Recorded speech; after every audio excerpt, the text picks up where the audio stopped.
Start करते हैं लोग। सार्क में कितने देश हैं टोटल? 8। Very good. सार्क में 8 देश है, हड़बड़ाइए नहीं है, मेरे साथ साथ बोलते चलेंगे, जल्दबाजी में नहीं है। सार्क में 8 देश है, ठीक है। एटलस नहीं लिए, गड़बड़ हो जाएगा बाबू। देखो बाबू ध्यान से, सब लोग बताइए, पहला सबसे बड़ा देश, पहले सबसे पहले सार्क में कौन आएगा? मालदीव, आगे आगे नहीं, साथ साथ, मालदीव, श्रीलंका, भारत, पाकिस्तान, अफगानिस्तान, नेपाल, भूटान, बांग्लादेश, ठीक है। टूरिस्ट पर अर्थव्यवस्था टिकी हुई है किसकी? मालदीव की, ये बता दिए थे। श्रीलंका बता दिए थे, बताइए श्रीलंका का कौन सा बंदरगाह था जिसे चाइना ने एक्वायर किया था, बाद में उसने श्रीलंका को सौंप दिया? हम्बनटोटा बंदरगाह। लिट्टे समस्या श्रीलंका के उत्तरी भाग में किस जगह से शुरू हुई थी?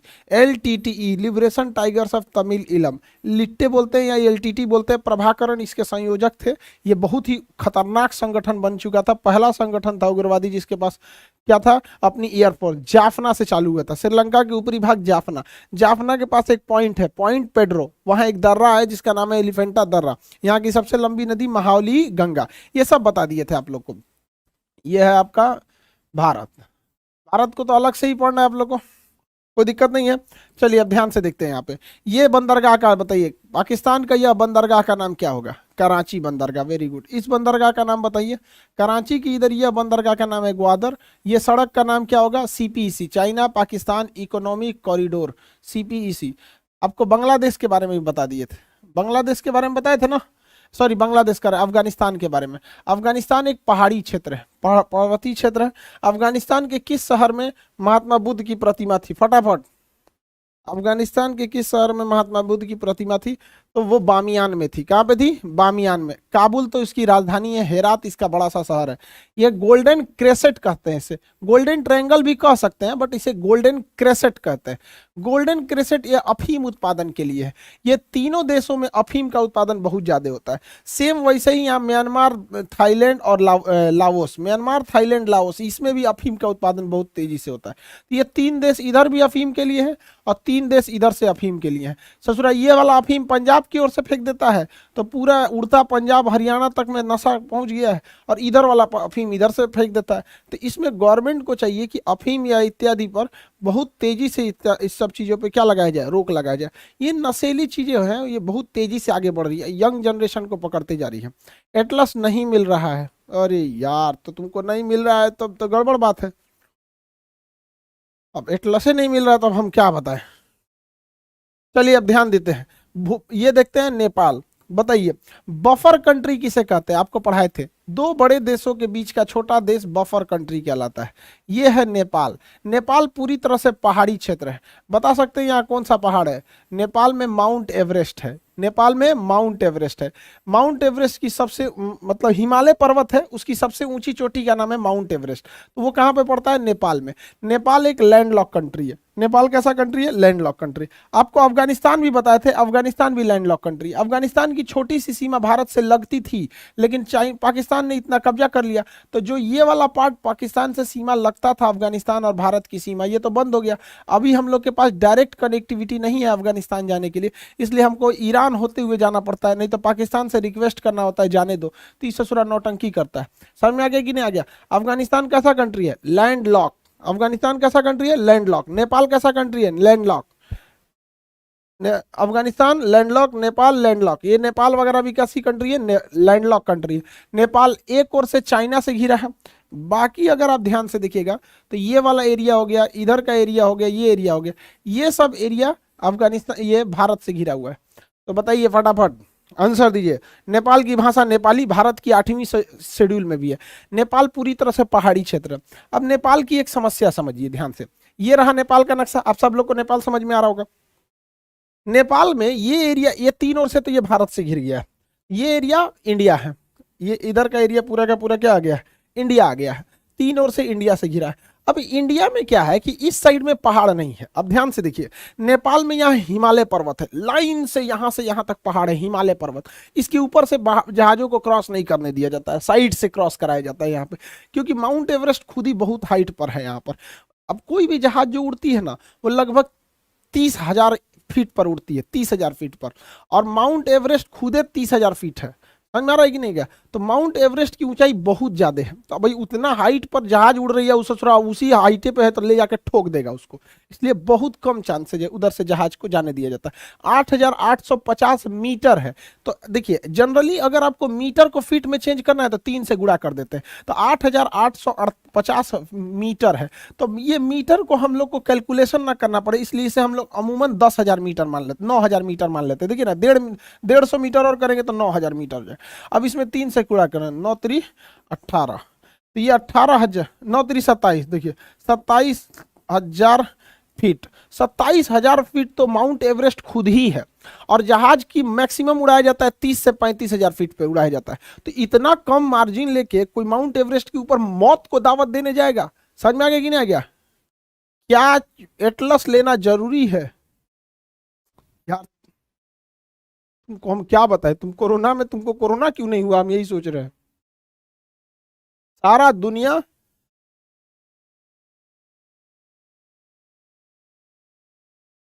आगे बढ़े, किसी को दिक्कत नहीं। तो माउंट एवरेस्ट के ऊपर से जल्दी जहाजों को गुजारा नहीं जाता। नेपाल का ये एरिया जो है ना, ये नेपाल का ये एरिया चाइना है, लेकिन पहले ये चाइना नहीं था। ध्यान से देखिएगा, यहाँ एक अलग देश हुआ करता था जिसका नाम था तिब्बत।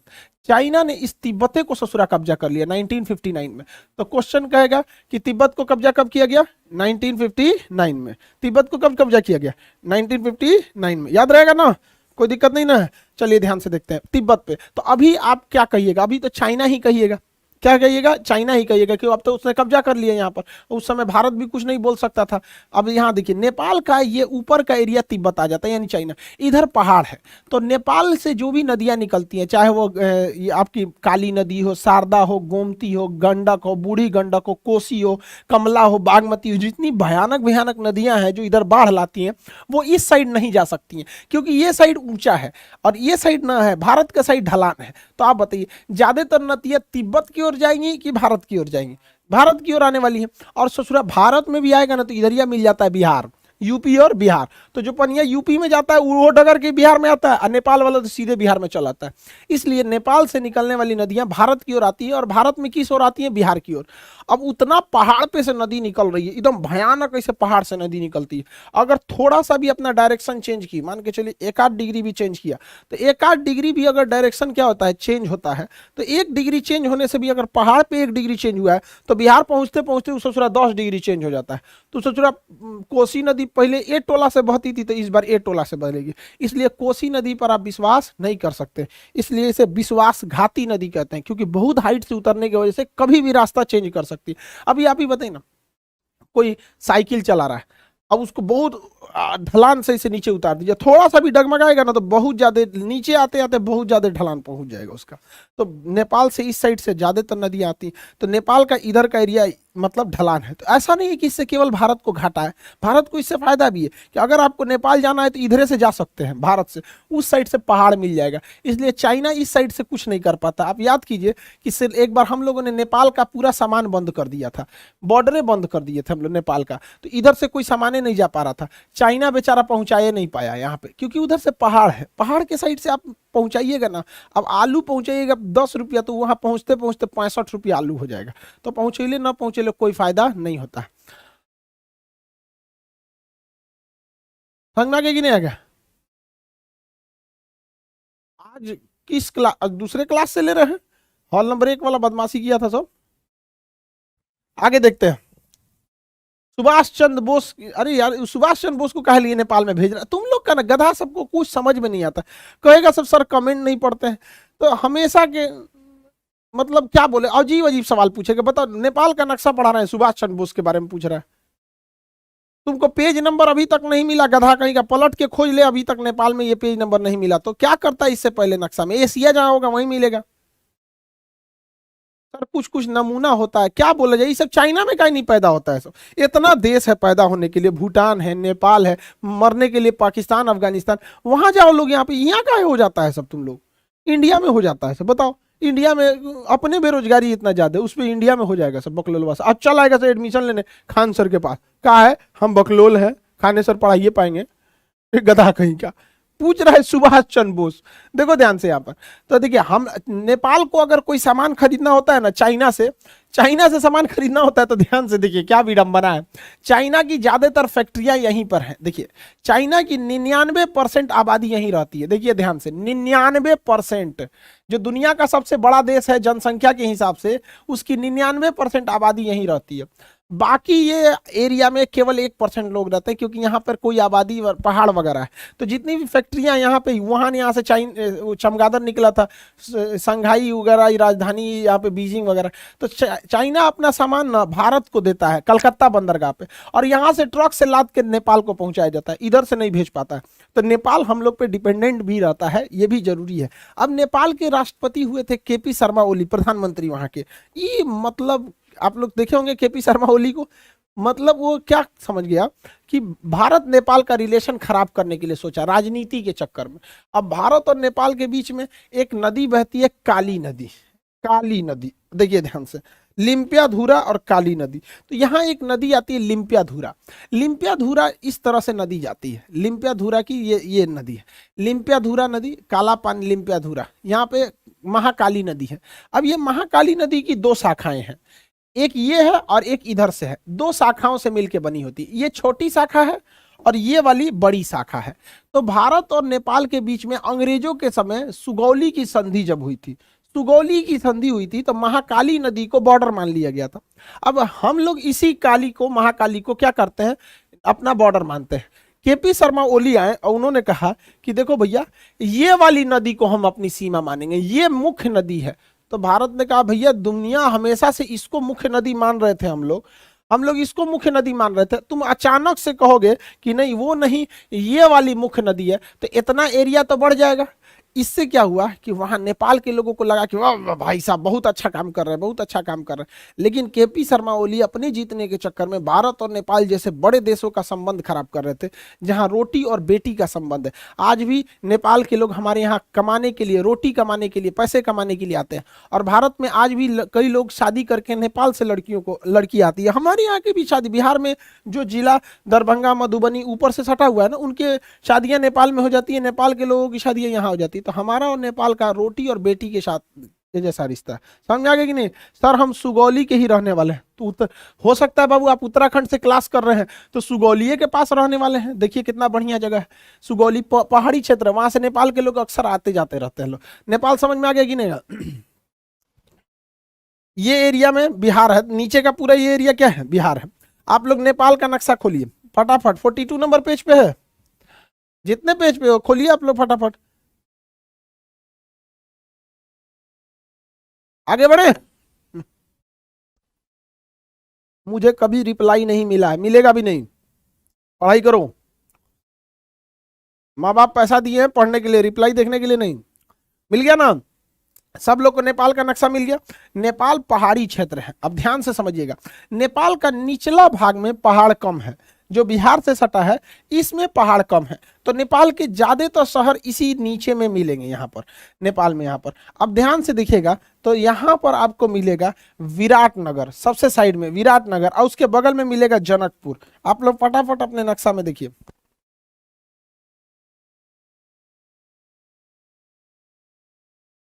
ध्यान से देखिए, ये जगह जो है विराटनगर, सब लोग को कहते हैं यहां विराटनगर,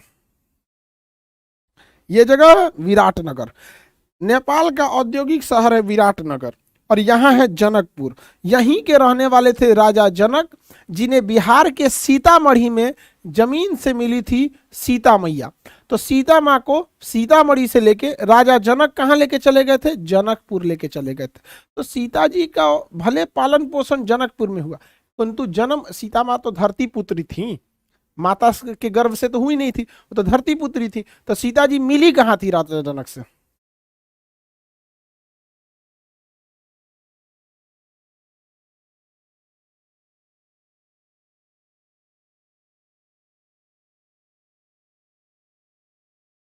यार तुम लोग को मैपे की समस्या है तो हम क्या करें। सीतामढ़ी बिहार में है, सीतामढ़ी बिहार में है, ये बिहार का नक्शा है भारत में। सीतामढ़ी से मिली थी, देखो कह रहा बनारस से मिली थी। तुम लोग यार पिटाने वाला काम करता है। सीतामढ़ी से। और राजा जनक उन्हें कहाँ लेके चले गए थे? जनकपुर से।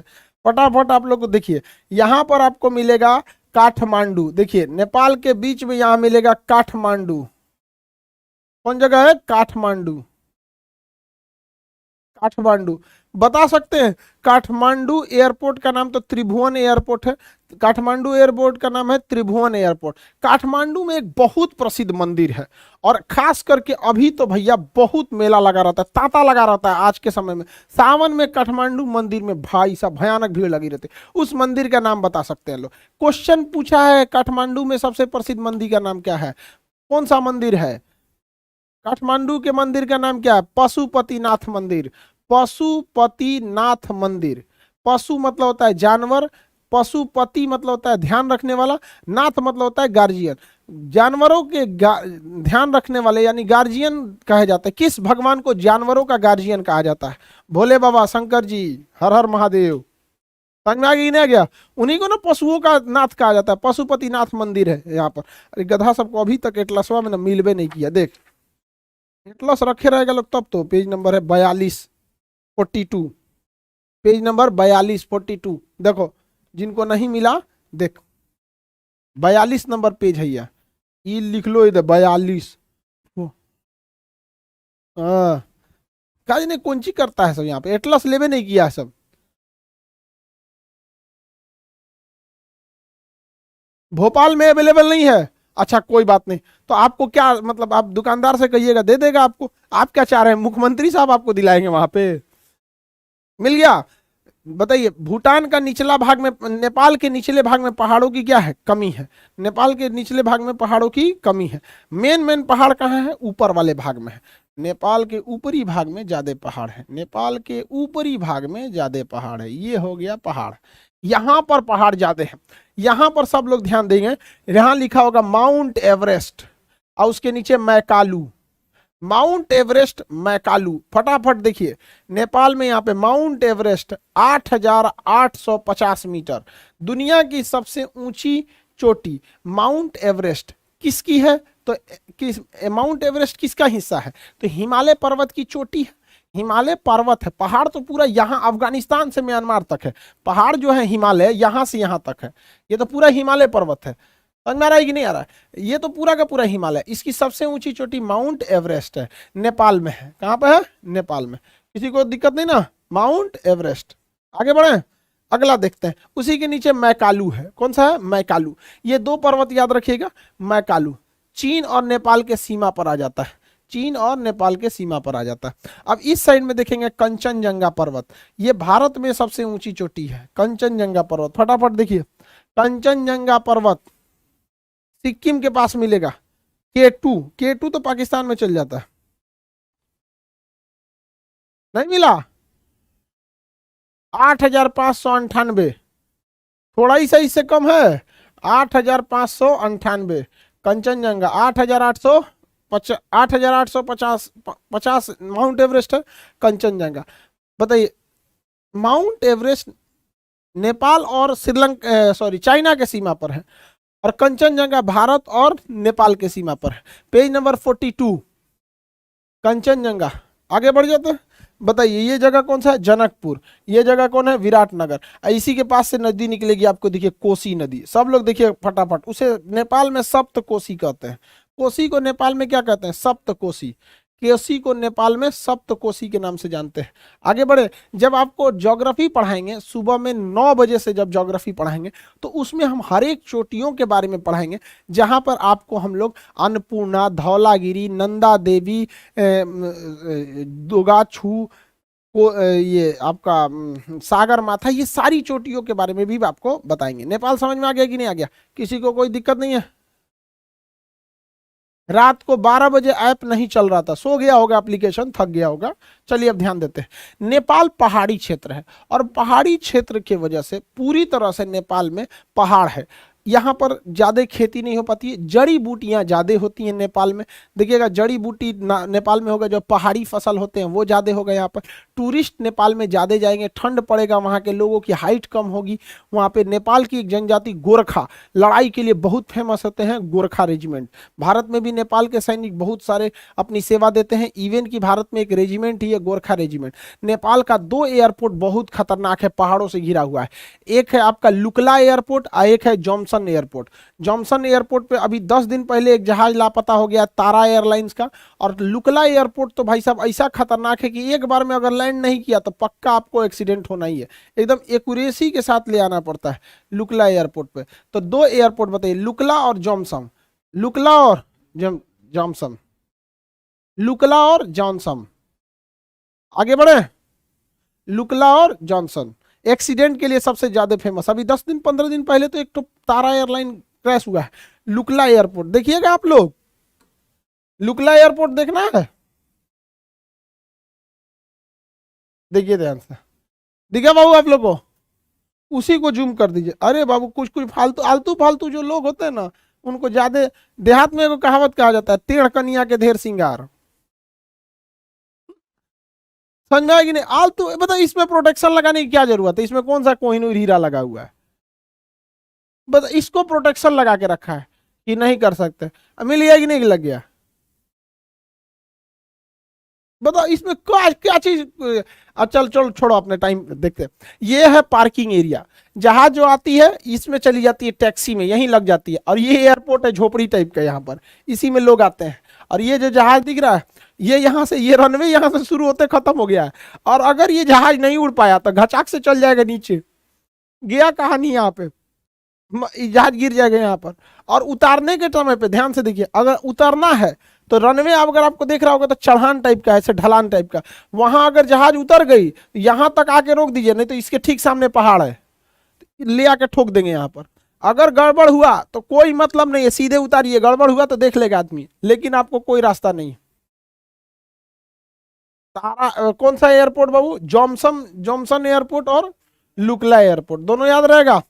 आगे देखते हैं, नेपाल समझ में आ गया कि नहीं आ गया। नेपाल एक पहाड़ी क्षेत्र है, यहाँ जड़ी बूटियां ज्यादा होती हैं, औषधियां ज्यादा होती हैं, खेती कम होती है। इसके उत्तरी भाग में पहाड़ की संख्या ज्यादा है, जिस वजह से नेपाल और नेपाल का चाइना के साथ से व्यापार उतना अच्छा नहीं हो पाता है। और वही दक्षिणी भाग में पहाड़ों की संख्या कम है। दक्षिणी भाग तराई क्षेत्र है, यहाँ नदियां नीचे उतर जाती हैं, जिस कारण बिहार और यूपी के क्षेत्र में बाढ़ आ जाता है। राजधानी ये है आपकी काठमांडू है। काठमांडू में त्रिभुवन एयरपोर्ट है, यहाँ पे पशुपतिनाथ का मंदिर है, जनकपुर है और नगर है। ये 3 प्रमुख शहर है, बाकी जितने जगह है सब छोटे छोटे हैं। जॉनसन और लुकला एयरपोर्ट खतरनाक है, जबकि त्रिभुवन एयरपोर्ट बहुत बड़ा है। लेकिन त्रिभुवन एयरपोर्ट पे भी जहाज को ना स्टेप डिसेंड करना पड़ता है, क्योंकि यहाँ पर लाइन से ऐसे ऐसे पहाड़ है, सब लाइन से त्रिभुवन एयरपोर्ट पे जाएंगे। जैसे ये त्रिभुवन एयरपोर्ट है, देखिए ध्यान से, ये त्रिभुवन एयरपोर्ट, यहाँ से ऐसे ऐसे लाइन से पहाड़ खड़े हैं, सब इस टाइप का पहाड़ खड़े हैं सर, इस तरह से। तो पायलट जो होता है ना, जहाज का पायलट, उसको बहुत समस्या आती है यहाँ पे जहाज लैंड कराने में। एक पाकिस्तानी एयरलाइन का जहाज उड़ गया था, गिर गया, क्रैश हो गया जहाज, क्योंकि यहाँ स्टेप डिसेंड करना होता है। जहाज पायलट को पहले यहाँ लाना होता है, फिर नीचे लाना होता है, फिर नीचे लाना होता है, फिर नीचे लाना होता है, फिर ऐसे नीचे।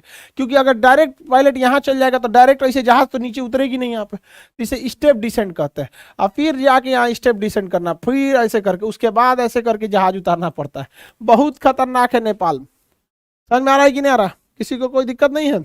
आगे बढ़ जाते हैं सर। लेक्चर टाइमिंग यही रहेगी क्या डेली? गधा तो नहीं, तो क्लास तो डेली इसी टाइम में होता है। बता रहे हैं ना कि जितना छाटल रहता है ना, काज ने कहां से उस सबको, ये समझ में आ गया कि नहीं आ गया। यहाँ पे पाकिस्तान का एक तो जहाज का पायलट था ना, वो लड़ा दिया उसको कहा ना, पायलट को एटीसी बोला, एयर ट्रैफिक कंट्रोलर, कि आप यहाँ 2500 फीट की ऊंचाई पे रहिए। कितना फीट पे? 2500 फीट पर।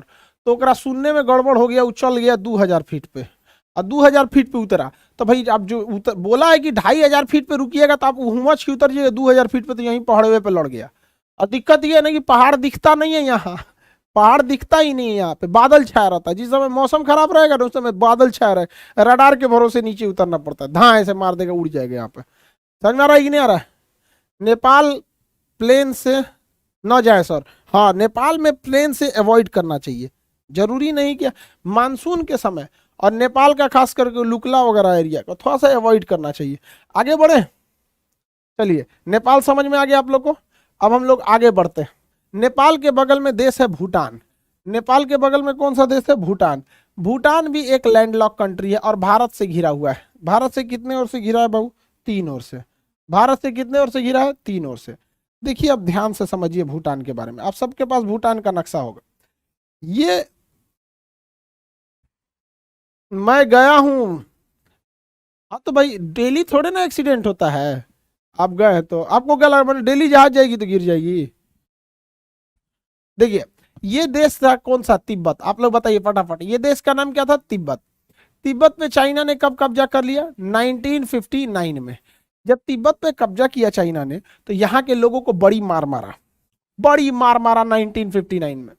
और यहाँ पर लोग आज भी कभी नहीं कहते तिब्बत को स्वतंत्र करो, क्योंकि मारा इतना मार। और उसके बाद से किसी परिवार में 4 आदमी है ना, तो एक आदमी को इधर भेजा, एक आदमी को इधर भेजा, एक आदमी को हेनान में मंचूरिया में भेज दिया, एक आदमी को यहाँ भेजा। आज तक बेचारे लोग अपने परिवार वाले को खोज रहे हैं। क्या आंदोलन करेंगे वो लोग? और यहाँ पर ये चोट्टा कश्मीर वाला यहीं का यहीं रह गया है। भारत सरकार को भी पकड़ के एगो को गुजरात भेज दो, एगो को कन्याकुमारी भेज दो, एगो को बिहार में लेके आओ, लिट्टी चोखा खाना सिखाएंगे लोग। और जो ढेर पत्थर फेंक रहा है आतंकवादी टाइप का, उसको अंडमान निकोबार भेज दो। देखो कश्मीर पूरी तरह शांत हो जाएगा। समझ में आ नहीं? समझ में आ गया सर जी?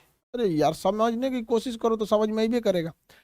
तो ये भूटान, ये तिब्बत पे चाइना ने क्या कर लिया था? कब्जा कर लिया। अब तिब्बत की दुर्दशा देखकर यहाँ ये भूटान को लगा कि भाई हमारे के साथ भी ऐसा न हो, मार मारे सब। तो इसने भारत से कहा कि आप हमारी सुरक्षा की जिम्मेदारी लीजिएगा तो हम आपको सुरक्षा की जिम्मेदारी दे देंगे।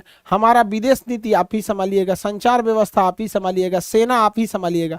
तो भारत ने कहा ठीक है दे दो हमको। तो बताइए भूटान की सुरक्षा कौन करता है? भारत। हम इसलिए करते हैं ताकि हमको चाइना से बढ़त मिल सके। हम यहाँ से इजी चाइना पे हमला कर सकते हैं, यहाँ इजी तौर पे हमला कर सकते हैं चाइना से। और उधर से चाइना हमला करेगा तो भूटान पे गिरेगा। समझ में कि नहीं? क्या तो भूटान को युद्ध के समय खतरा है, अदरवाइज में तो भारत उसकी रक्षा करता ही है। चाइनवा जो था इतना बड़का चोट्टा है, इसको यहाँ पर समझिए ये भूटान को कब्जा करने के लिए सोच रहा था। 2017 में ये डोकालाम में घुस गया। कहाँ घुस गया? डोकालाम।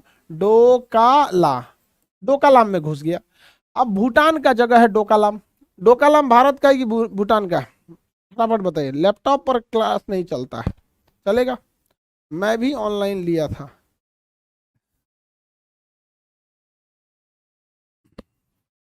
डोकालाम भूटान में है। अब वो चोट्टा कह रहा है कि डोकालाम हमारा है। अब भारत ने कहा डोकालाम देना सही नहीं है, क्योंकि डोकालाम बहुत ऊंचाई पे है और अगर आपका कब्जा ऊंचाई पे हो जाता है तो नीचे के जगहों पर आपका वैसे ही अधिकार हो जाता है। तो चाइना कह रहा है कि हम डोकालाम हमारा है, क्योंकि वो चोट्टा को लग रहा था कि हाइट है, यहाँ से हम भारत पे इजिली नजर रख सकते हैं। तो यहाँ पर 2017 में थे मोदी जी। मोदी जी ने कहा कि चोट्टा कहीं का तुम पीछे हटता है कि नहीं? कर नहीं हटेंगे। मोदी जी ने पूरा नेवी लगा दिया, यहाँ पे लगा, पूरा का पूरा नेवल ब्लॉकेज लगा दिया। यहाँ पे डोकालाम तुम्हारा है तो हिंद महासागर हमारा है, आओ चोट्टा कहीं का चढ़ो यहाँ से। अब पूरी एयरफोर्स रेडी रखे थे यहाँ पे, आओ देख लेते हैं, फरियाद देंगे। भूटान भी एकदम खुश हो गया, वाह हमारे लिए इतना लड़ाई, वाह हमारे लिए, वाह रे भाई वाह। भूटान भी खुश हो गया। चाइना को लगा कि मोदी जी क्या करेंगे, थोड़ा सा टटोल रहा था मोदी जी को, कैसा है, अजब हाल है, मोदी जी को टटोलेगा तू, अजब हाल है। बताइए मोदी से पंगा, मोदी से कांग्रेस वाला लिया था सब मोदी जी से पंगा। बहुत दिक्कत हो जाएगा, मोदी जी से पंगा लेगा। लो पंगा लो, घेर दिया पूरा नौसेना लगा के। वहां उसका कोनो जहाज जा रहा था, मछली मारने वाला भी जहाज जा रहा था, तो चेक करे इधर से कहाँ रे मछली मारना है। बहुत डिस्टर्ब कर दिया यहाँ पे। इंडियन नेवी इतना टॉर्चर कर दी कि बेचारा सब कहा सब कि हट जाओ, तो डोकाला से, तो डोकालाम से हट गया सब, तो डोकालाम से पीछे चला गया था। तो बताइए आज भी भूटान की सुरक्षा कौन करता है? Indian army. भूटान की राजधानी, भूटान की राजधानी थिम्पू, भूटान की राजधानी थिम्पू। भूटान का सबसे बड़ा शहर पारो है। आप देखिए नक्शा में, देखिए पेज नंबर 43, पेज नंबर 43, राजधानी भूटान की थिम्पू, जल्दी देखिए। और उसी के पास एक शहर होगा पारो, पेज नंबर 43, फटाफट देखिए। भूटान की राजधानी थिम्पू। और उसका सबसे बड़ा शहर पारो, जहां थिम्पू लिखा होगा उसी के पास लिखा होगा पारो, थिम्पू के बगल में पारो। भूटान की राजधानी थिम्पू, और बगल में लिखा होगा पारो। मिल गया? नहीं मिला?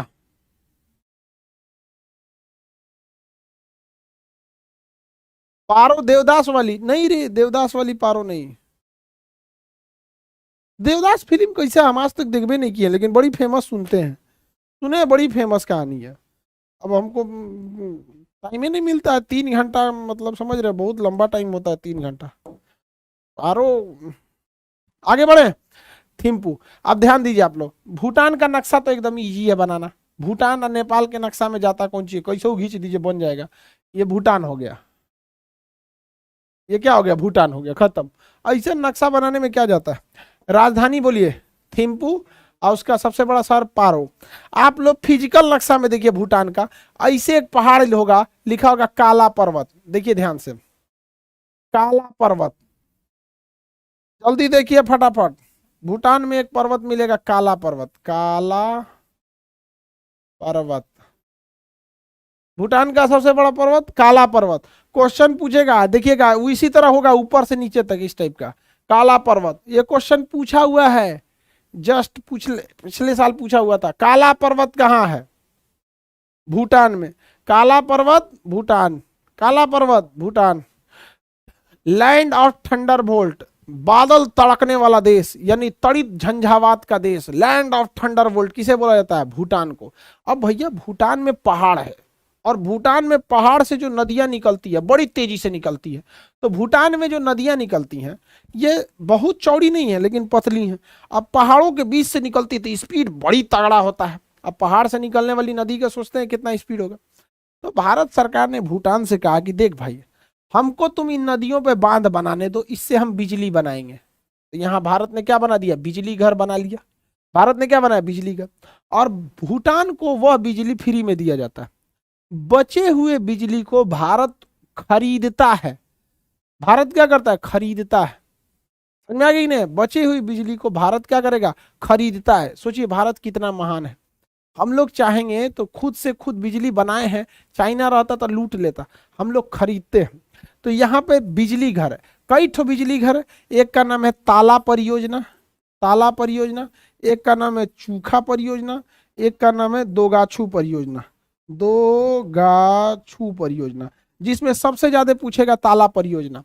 कौन सा परियोजना? ताला परियोजना। क्वेश्चन कहेगा ताला परियोजना कहाँ है? भूटान में। ताला परियोजना कहाँ है? भूटान में। और लड़का गलती करेगा जानते हैं कैसे? कहेगा ताला परियोजना कहाँ है, ऑप्शन ए में दिया रहेगा अलीगढ़। अरे बबुआ वो ताला उद्योग है, ये बिजली घर का नाम है ताला। तो ताला परियोजना अलग है, बिजली घर अलग है। ताला, दोगाछू और चूखा परियोजना, ये सब क्या है? बिजली घर है। क्वेश्चन बता देंगे। भूटान का थिम्पू राजधानी के बाद सबसे बड़ा शहर कौन सा है? पारो। वेरी गुड, पारो शहर है। कौन सा शहर है? पारो। भूटान की राजधानी थिम्पू, भूटान की राजधानी थिम्पू। भूटान में कौन सा पर्वत है? काला पर्वत। भूटान में काला पर्वत है। किसी को कोई दिक्कत? भूटान में कौन सा पर्वत हो? काला पर्वत। आगे बढ़ते हैं लोग। नेपाल की राजधानी काठमांडू। काठमांडू की एयरपोर्ट का नाम त्रिभुवन एयरपोर्ट। काठमांडू एयरपोर्ट का नाम क्या है? त्रिभुवन एयरपोर्ट। काठमांडू एयरपोर्ट पे उतरने के लिए स्टेप डिसेंट करना पड़ता है, बहुत डेंजरस चीज होता है स्टेप डिसेंट। पाकिस्तानी एयरलाइन लड़ गई थी वहां पे। हालांकि किसी भी देश का जहाज लड़ता है, चाहे हमारा हो या हमारी दुश्मन का ही क्यों ना हो, ये गलत बात, मतलब अच्छी खबर नहीं होती है, क्योंकि उसमें निर्दोष लोग बैठे होते हैं। क्या पता उसमें कोई इंसान मानवता का काम किया हो। बहुत सारे पाकिस्तान में भी लोग हैं जो ठीक ठाक काम करते हैं, जैसे अब बहुत ज्यादातर तो आतंकवादी भरल है वहां पे। आगे बढ़ जाते हैं। नेपाल भारत से कितनी ओर से घिरा है? 3 ओर से। भूटान भारत से कितने ओर से घिरा है? 3 ओर से। नेपाल और भूटान तक में किसी को कोई दिक्कत नहीं है। आगे बढ़े।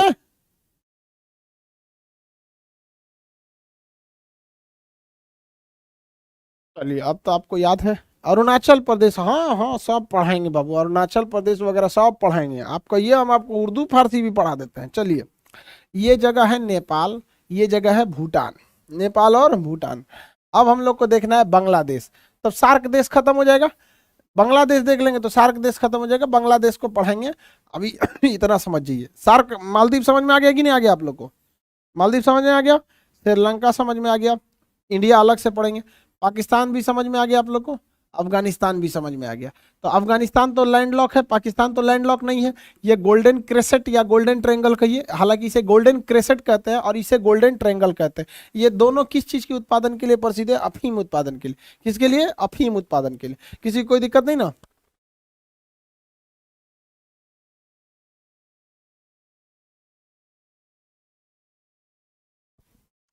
आगे बढ़े। अब देखिए यहाँ पर है बांग्लादेश, ये जगह कौन सा है? बांग्लादेश। बांग्लादेश पहले पूर्वी पाकिस्तान था। बांग्लादेश पहले क्या था? पूर्वी पाकिस्तान।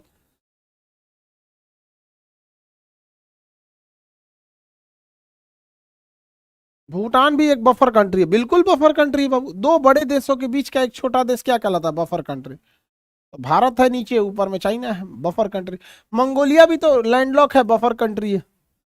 मंगोलिया भी लैंडलॉक है और क्या है? Buffer country. आप लोग में ना बहुत सारे लड़के अभी भी एटलस नहीं लिए हैं। पता है, जब आप एटलस नहीं लिए रहते हैं ना, तो बैच को थोड़ा सा आराम आराम से बताना पड़ता है। अब जो नहीं लिए उनके सामने भी कुछ समस्याएं हैं, किसी के यहाँ मिल नहीं रहा है, किसी का ऑनलाइन डिलीवरी लेट किया है, तो दोनों समस्याएं हैं। तो बाबू आप कोशिश कीजिए जल्दी से जल्दी लेने के लिए। जब जल्दी ले लेंगे तो आदमी थोड़ा सा एक दिन में 5-5 कंट्री बताएंगे। अभी क्या एक दिन में 2 ही कंट्री बता रहे हैं। बेचारा आप लोग की भी समस्या है कि आपको एटलस उतना मिल नहीं पा रहा है, ठीक है। तो आप लोग कोशिश कीजिए इसको एटलस को जल्दी ले लेने के लिए। अब आगे का क्लास हम आपको कल समझा देंगे, आज इतना ही रहने देते हैं आप लोग, इतना ही रहने देते हैं। आगे का क्लास कल समझेंगे। एटलस सबके पास रहना चाहिए, ठीक है। आज के लिए